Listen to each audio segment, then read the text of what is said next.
दोस्तों आज आपको अल्लाह वाले मोची और बोलने वाली चप्पल का वाक्य सुनाने वाले हैं। अल्लाह वाले मोची, बोलने वाली चप्पल और एक औरत का नाजायज बच्चा। ये पूरा वाक्य सुनकर आपका भी दिल खुश हो जाएगा। तो चलिए देखते हैं इस वीडियो को। किसी शहर में एक शराबी लड़का रहता था। वो लड़का यतीम था। उसके माँ बाप नहीं थे, लेकिन बाप अपने पीछे बहुत सा माल छोड़ गया था। उसके पास इतना पैसा था कि उसने अपनी जिंदगी और जवानी को बर्बाद कर दिया था। वो जानी था, शराबी था और अपने पैसों को दोनों हाथों से लुटा रहा था। एक बार उसने सुना कि शहर में कोई अल्लाह वाले आए हैं जो हर मुश्किल का हल चुटकियों में निकाल देते हैं। और वो लड़का जो था वो अल्लाह वालों का मजाक बनाता था। दर हकीकत ये थी कि उसको गरीबी से चिढ़ थी, फकीरों से वो नफरत करता था। उसके एक पड़ोसी ने उसको एक बात बताई, क्योंकि काफी लोग उन अल्लाह वालों से दुआ लेने जा रहे थे। तब उसने सोचा कि क्यों ना मैं भी जाकर देख लूं। उसकी सोच बिल्कुल भी साफ नहीं थी कि वो अल्लाह वाले से दुआ ले, बल्कि वो तो इसलिए जाना जा रहा था क्योंकि वो देखना चाहता था कि शहर में कौन से जादूगर साहब आए हैं जिनके के पीछे लोग इतने पागल हो रहे हैं। तो ऐसे में वो अपने पड़ोसी के साथ अल्लाह वाले के घर पहुंचा। और वो घर क्या था, एक टूटी फूटी झोपड़ी थी। और ये देखकर उस शराबी लड़के की हैरत से हंसी निकल गई और वो कहने लगा, अरे ये इस जगह रहकर लोगों को क्या देते हैं? अरे मेरे साथ चलो, तो इससे ज्यादा नवाज सकता हूं तुम लोगों को। पड़ोसी ने कहा कि खामोश रहो, बहुत बड़े बुजुर्ग हैं। तो ऐसे में वो खामोश तो हो गया, लेकिन दिल ही दिल में मजाक उड़ा रहा था। और अंदर जाकर उसने सोचा था कि कोई बड़े बुजुर्ग बैठे होंगे जिनके चारों तरफ मुरीद होंगे। तो वहां लोग मौजूद थे और बहुत अदब से उनके पास बैठे थे। लेकिन अजीब बात यह थी कि वो बुजुर्ग कुछ काम कर रहे थे। अब ऐसे में उसने जो पास जाकर देखा तो वो चप्पलों की मरम्मत कर रहे थे। तो वो शराबी लड़का कहने लगा कि क्या ये जूतों की मरम्मत करने वाला है और तुम मुझे एक जूतों के मरम्मत करने वाले शख्स के पास लेकर आए हो? पड़ोसी ने कहा कि ये कोई मामूली शख्स नहीं है, बल्कि ये बहुत ही पहुंचे हुए बुजुर्ग है, अल्लाह के नेक बंदे हैं। ये जिस भी किसी बंदे के लिए दुआ मांगते हैं तो वो दुआ अल्लाह ताला की बारगाह में जरूर कबूल होती है। इसी वजह से खामोश रहो। वो पड़ोसी उस शराबी लड़के को उनके पास लेकर बैठ गया। जब उन दोनों की बारी आई तो अल्लाह वाले ने उसकी तरफ देखा, कुछ नहीं कहा। खामोशी के साथ उस लड़के के सरापे का जायजा लेते रहे और फिर कहा कि यार लड़के, लाओ अपनी चप्पल लेकर आओ। तो उसने कहा कि मैं चप्पल क्यों लाऊं? मैं चप्पल नहीं पहनता, मेरे पास कीमती महंगा जूता है। पैसों की कमी थोड़ी ना है मेरे पास जो ये चप्पल पहनूंगा। तो वो बुजुर्ग कहने लगे, अरे नहीं नहीं बेटा, मैं जूते की मरम्मत नहीं करता, मैं तो चप्पल की मरम्मत करता हूं, चप्पल को सीता हूं। और कल अगर तुम आना तो बस चप्पल पहन कर आना। उसने कहा कि मुझे जाने दो, मैं तो बस यहां अपना वक्त बर्बाद करने आया था और देख लिया कि कितने बड़े जादूगर हो तुम। उसकी बात सुनकर अल्लाह वाले को गुस्सा आ जाता है, लेकिन वो बर्दाश्त और तहम्मुल से बैठे रहे। उन्होंने कहा कि जो कह दिया वो करना, और हाँ, आज रात किसी औरत के पास नहीं जाना, वरना बहुत बड़ा अजाब आ जाएगा। वो हंसी उड़ाने लगा और उसके बाद अपने घर आ गया। उसने शराब पी और रात तक सोता रहा। रात के पिछले पहर वो उठा और शहर की हसीन तरीन औरत के पास चला गया और सारी रात नाजायज ढंग से गुजारी। सुबह हुई तो घर जाने के लिए निकला और चकरा गया और कचरे के ढेर पर गिर गया। लेकिन कोई भी पुरसाने हाल न था जो उसे उठाता। जब उसे होश आया तो उससे उठा नहीं जा रहा था। बड़ी मुश्किल से उठा और चकराते सर के साथ लड़खड़ाता हुआ वो अपने घर पहुंचा और कई दिन तक वो बिस्तर से न उठ सका। उसको ये बात समझ नहीं आ रही थी कि उसके पैसे चोरी कैसे हो गए। उसने सोचा कि कोई चोर उचक्का जो कि वहां पर फिर रहा होगा, लेकिन मैं तो कूड़े के ढेर पर गिरा हुआ था, तो ऐसी क्या नौबत आ गई मेरे साथ। खैर, दिन यूं ही गुजरते रहे और उस दिन के बाद से वो उस औरत के पास नहीं जा सका। अब ये इत्तेफाक था या कुदरत की तरफ से कोई बड़ी मुसीबत आनी थी? खैर जो भी था, लेकिन वो अल्लाह वाले की नसीहत को भूल चुका था। अपनी जिंदगी को फिर से उसने बर्बाद करना शुरू कर दिया। दिन रात शराब के नशे में डूबा रहता और अय्याशी करता। अब एक दिन ऐसा हुआ कि वो अपने घर में पड़ा सो रहा था और इतने में काज लेने आए। वो बात को समझ ही नहीं पा रहा था कि आखिर ये सब आनन फानन में कैसे हो गया और उसका कसूर क्या था। उसने देखा तो वहां वही औरत खड़ी थी जो शहर की सबसे हसीन खूबसूरत औरत थी। वो रोई जा रही थी। उसकी बात समझ में नहीं आ रही थी। काजी ने कहा कि ऐ लड़के, इस औरत ने दावा किया है कि ये मां बनने वाली है और इसके बच्चे के बाप तुम हो। तुमने इसके साथ जबरदस्ती करने की कोशिश की थी, जिसके नतीजे में ये दिन देखना पड़ रहा है। वो शर्मिंदा हुआ और काजी ने कहा, अब इसका शौहर इसे तलाक दे रहा है और ये कहती है कि अपने शौहर से अलग नहीं होना चाहती है। तो उस लड़के ने कहा, तो मैं क्या कर सकता हूं? मैं नहीं मानता कि ये बच्चा मेरा है। हो सकता है कि इसका बाप इसका शौहर ही हो। ये इल्जाम लगा रही है। अभी ये बात चल ही रही थी कि उसी वक्त अदालत में एक हट्टा कट्टा मजबूत जिस्म वाला ताकतवर आदमी दाखिल हुआ। उसने कहा कि काजी साहब, मैं इसका शौहर हूं, ये मेरा बच्चा नहीं हो सकता है। मैं तो 1 साल से अपनी बीवी से मिला तक नहीं हूं। इसने मेरी बीवी को डराया धमकाया है। इसने गुनाह किया है, इसकी इज्जत को लूटा है और इसकी सजा मेरी मासूम बीवी भुगत रही है। काजी ने लड़के की तरफ देखकर कहा, तो लड़के क्या कहोगे? अब फैसला तुम्हारे हाथ में है। अगर इस नाजायज बच्चे के बाप तुम ही हो, इस बात को मान लो और फैसला हो जाएगा। उसने कहा कि मैं मान ही नहीं सकता कि ये मेरा बच्चा है, मैंने कुछ किया ही नहीं है। वो आदमी कहने लगा, काजी साहब ये लड़का झूठ बोल रहा है। इस लड़के ने रात के अंधेरे में मेरी बीवी के साथ गुनाह किया है। इसने मेरी बीवी की इज्जत को लूटा है और इसका हर्जाना यह है कि इसकी सारी दौलत, सारी जायदाद मेरी बीवी के होने वाले बच्चे की होगी, क्योंकि ये उसका असली बाप है। इसी सूरत में मैं इसे माफ कर सकता हूं, वरना इसे शहर में सबके सामने फांसी दी जाएगी।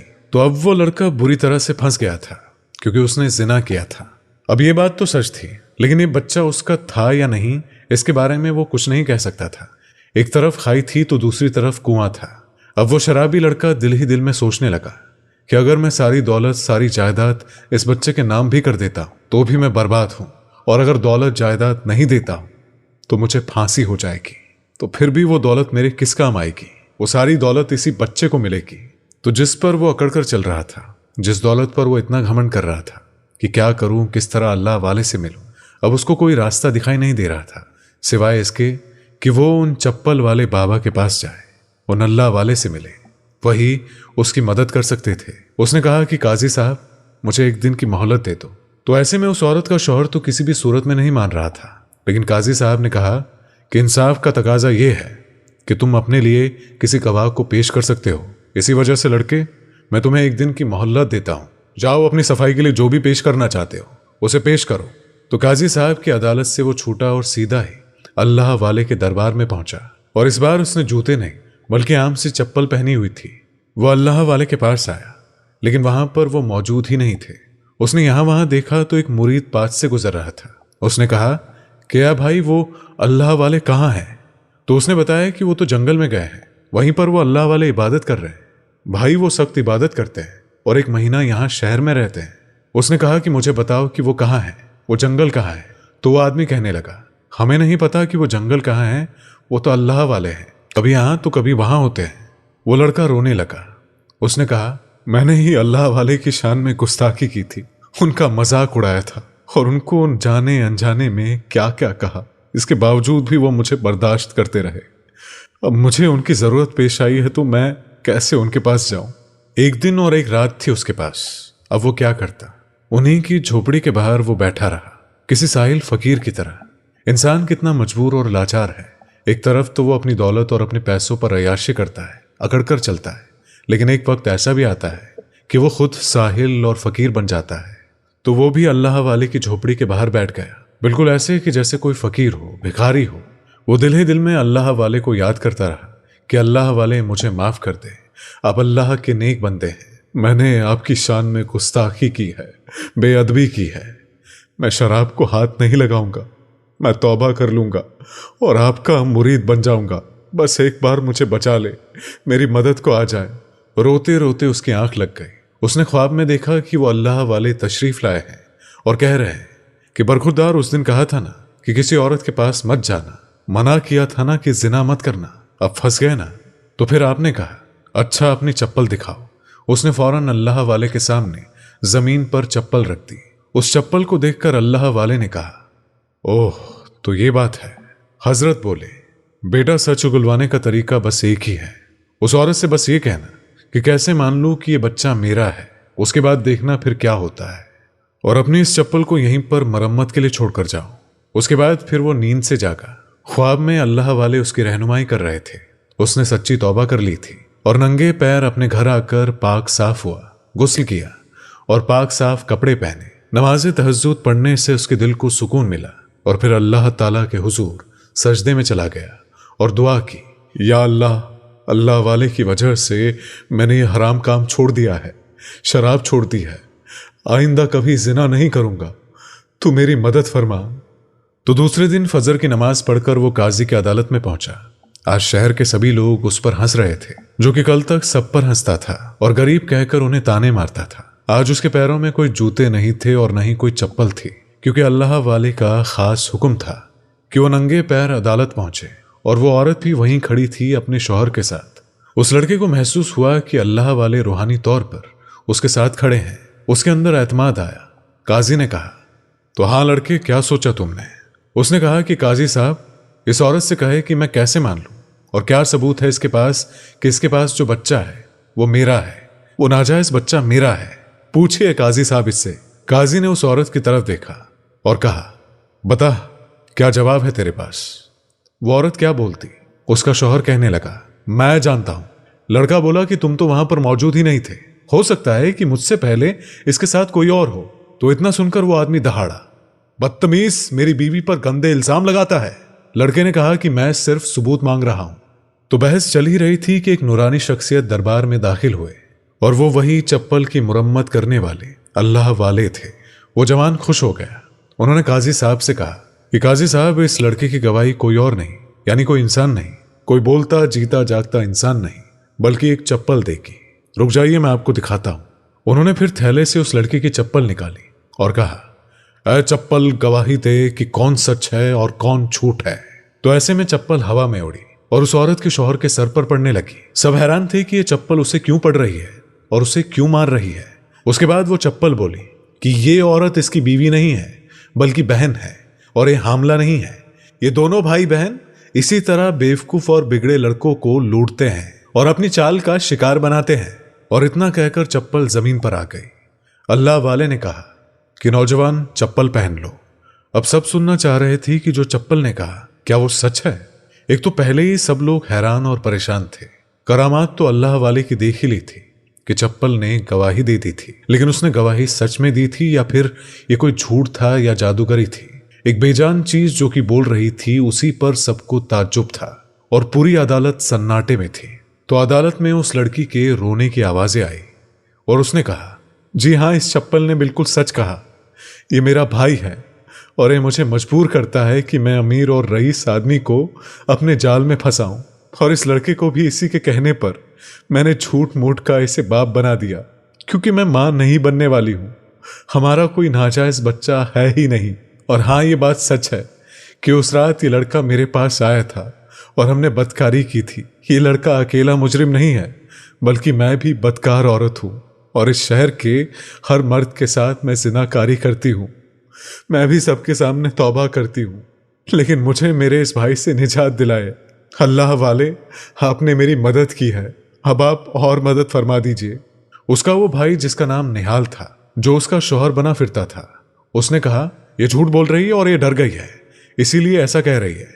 अब इतने ही कहने की देर थी कि उस लड़के के पैर से वो चप्पल फिर से निकली और उसके सर पर पड़ने लगी कि तू झूठ बोलता है, तूने ही अपनी बहन को मजबूर किया है, अब तू ही इसे आजाद कर दे। ऐ काजी अदालत, इसको सजा दो। शहर के बीचों बीच चौराहे पर खड़ा करके इसे फांसी दी जाए, क्योंकि इसने अपनी बहन के साथ बहुत बुरा सलूक किया है। उसके बाद फिर से वो चप्पल जमीन पर आ गई। अल्लाह वाले ने कहा, ऐ बेटी, तुमने मुझसे मदद मांगी है, लेकिन मदद करने वाला तो अल्लाह रबे करीम है। हाँ, अगर तुम तौबा करती हो और कहोगी कि तुम कभी भी जिनाकारी नहीं करोगी, तो फिर मैं इस नौजवान से कहता हूं कि ये तुमसे निकाह कर ले। उन अल्लाह वाले की तरफ सब देख रहे थे। उन्होंने फिर से फरमाया, बहरहाल जिना तुम दोनों ने किया था, बदकारी तुम दोनों ने की है। ये लड़का तो ताइब हो गया है और इसने तौबा कर ली है, ना शराब पिएगा और ना ही जिना करेगा। इसी वजह से यही सही वक्त है। ऐ लड़के, तुम इस लड़की को हके जोजियत दे दो, यानी अपनी बीवी बना लो, इससे निकाह कर लो। और उसके बाद फिर उनका निकाह पढ़ा दिया गया। और ऐसे में वो लड़का हर इल्जाम से बरी था और लड़की के भाई को सरेआम फांसी दे दी गई, क्योंकि उसने बहुत बुरी हरकत की थी, बदकारी पर अपनी बहन को मजबूर किया था। तो ऐसे में वो लड़का अल्लाह वाले के पास आया और कहने लगा कि शुक्रिया आपका, आपने मुझे नई जिंदगी का वो सबक दिया है जो मुझे कोई इंसान ना सिखा पाया। आपने मुझे सिखा दिया कि गरीब होना कोई गुनाह नहीं है, बल्कि अल्लाह ताला जिसे चाहे उसे नवाज दे और जिसे चाहे उससे छीन ले। आज आपने मुझे एक बहुत ही पाक रिश्ते में बांध दिया है। ये लड़की मेरी बीवी है और मैं पहले ही तौबा कर चुका हूं कि कभी जिना नहीं करूंगा। उसके बाद वो आपका मुरीद बन गया और आपका खिदमत गुजार बनकर रहा।